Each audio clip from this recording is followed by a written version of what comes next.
இந்த வருஷம் தீபாவளிக்கு நம்ம ஃபாலோவர் யார் யார் ஃபாலோ பண்ணியிருக்காங்களோ அவங்களுக்கு வந்து இந்த கிஃப்ட் பாக்ஸ் ஃப்ரீயாக கொடுக்க போகிறேன். வாங்க யார் ஃபாலோ பண்ணியிருக்கா யார் கொடுக்கான்னு பார்ப்போம். ப்ரோ நம்ம பேஜை ஃபாலோ பண்ணியிருந்தீங்கன்னா அந்த கிஃப்ட் பாக்ஸ் ஃப்ரீயாக கொடுக்குறோம் ப்ரோ. நம்மளை ஃபாலோ பண்ணியிருந்தா கிஃப்ட் பாக்ஸ் தரேன் ப்ரோ ஃப்ரீயாக. ஃபாலோ பண்ணியிருக்கீங்களா? பண்ணியிருந்தீங்கன்னா கிஃப்ட் பாக்ஸ் ஃப்ரீயாக தரேன் ப்ரோ. நம்ம பேஜை ஃபாலோ பண்ணியிருந்தீங்கன்னா இந்த கிஃப்ட் பாக்ஸை நான் ஃப்ரீயாகவே கொடுக்குறேன் ப்ரோ. ஃபாலோ பண்ணியிருக்கீங்களா? பார்த்ததே இல்லையா? பண்ணியிருக்கீங்களா? இங்கே பாருங்க பண்ணியிருக்காரு. காமிங்க, நான் நம்ப மாட்டேன்.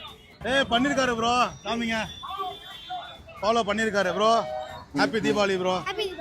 மக்கள்கிட்ட சொல்லுங்க ஹாப்பி தீபாவளின்னு. Happy Deepavali. Happy Deepavali. Happy Deepavali bro. Thank you bro. Thank you. நீங்களும் மக்கள்கிட்ட சொல்லுங்க ஹாப்பி தீபாவளின்னு. ஹாப்பி தீபாவளி. சொல்லுங்க. ஹாப்பி தீபாவளி. ஸோ மக்களே, நம்ம ஃபாலோவர் எல்லாத்துக்குமே கிவ் அவே கொடுத்து முடிச்சாச்சு. ஃபாலோ பண்ணாதவங்கள ஃபாலோ பண்ண சொல்லி கிவ் அவே கொடுத்தாச்சு. இந்த வருஷம் தீபாவளி எல்லாத்துக்கும் சிறப்பாக அமையட்டும். சேஃபாக வெடிங்க. எல்லாத்துக்கும் ஹாப்பி தீபாவளி.